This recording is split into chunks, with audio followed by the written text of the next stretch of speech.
Finally SEE को नतिजा आयो। तपाईं एसईई दिएर बस्नुभएका विद्यार्थी भाइ बहिनीहरू र उहाँको अभिभावकहरू यतिखेर एसईई को नतिजा कुरेर बस्नुभएको होला। मैले यो भिडियो बनाउँदासम्म सायद तपाईले एसईई को नतिजा प्राप्त पनि गरिसक्नु भएको छ होला।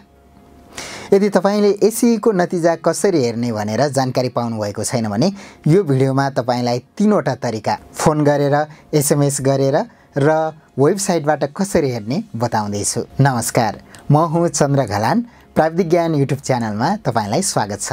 तपाईले फोन गरेर अर्थात् आईभीआर बाट पनि तपाईको रिजल्ट पाउन सक्नुहुन्छ।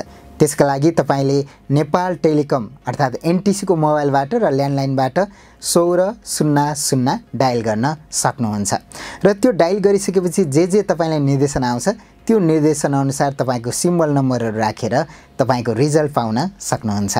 त्यसैगरी यदि तपाई एसएमएस बाट तपाईको रिजल्ट थाहा पाउन चाहनुहुन्छ भने तपाईको मेसेज बक्समा जानुहोस्, मोबाइलको मेसेज बक्समा, त्यसपछि एसईई टाइप गर्नुहोस्, एउटा स्पेस अर्थात् खाली ठाउँ छोड्नुहोस् र तपाईको सिम्बल नम्बर लेखेर 1600 मा पठाइदिनुहोस्। त्यसपछि तपाईले तपाईको मार्क्स कुन सब्जेक्टमा कति आयो भन्ने सहित तपाईको रिजल्ट पाउनुहुनेछ।